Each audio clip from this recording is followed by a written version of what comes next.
So, hi bes. Ito yung item. So, papakita ko sa'yo. Kasi nalibhan ko na siya. Nilibhan tuloy. Nilabhan ko na. So, alam mo niya naman. Laba-laba. So, wala naman kasi akong ibang lakad. No? Kaya ipapakita ko kay Bessie ang aking item. So, ito siya. Nabutol ako nito kasi nga maganda naman yung item. So, ito. So, ayan siya. Ganyan siya. Hindi naman siya mainit for me. Ayan, ganyan siya. Ayan yung tela niya. So, tingnan mo na lang best yung tela niya. Ganyan yung tela niya. Ayan. Tas, ayan. Ayan. Ayan. Okay naman siya sa akin. Hindi naman ako nainitan. So, may kwelyo pa nga yan. No? Meron din itong design na walang kwelyo.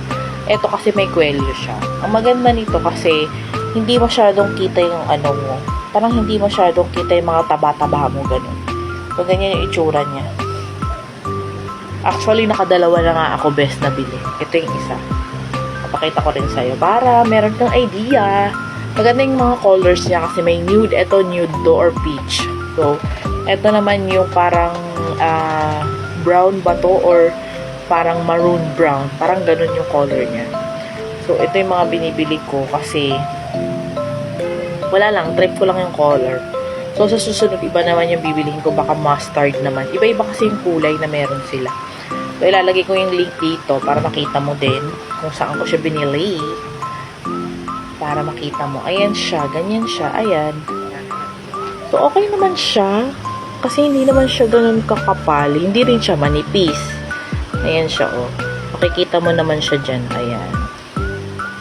So, maganda siya kasi talagang ano siya, pang forma ba? Alam mo yun kapag may mga event, ganyan, ito yun. Ginagamit ko siya kapag may meeting kami sa office, ganyan. Or kapag may bigla ang lakad, ganyan, mag-grocery, pwede rin to. Pero kung talagang ano, pang labas-labas, pwede siya, no? So, ayun, maganda siya. Lalo na kung ano ba yun? Ano ba yung suot ko? Pwede siya sa fitted na anong tawag dyan, fitted na pantalon or ano yun, leggings, yan, pwede siya doon. Pwede mo siyang itak-in kung okay naman yung ano mo, mga belly mo dyan. Ako kasi hindi okay, kaya hindi ko na siya tinatakin. Pero okay siya kasi manipis lang siya, tsaka hindi naman siya mainit talaga. So, ayun lang, pinakita ko lang sa kayo. No, ayan siya, cutie pie. Para makita mo yung mismong item, no? So, ang maganda dito, hindi ka na hindi ka na magka-plansya, no? Isusuot mo na lang siya. So, gusot free siya. Ganun. So, ayun lang. Salamat sa pag-comment mo lagi, Bessie.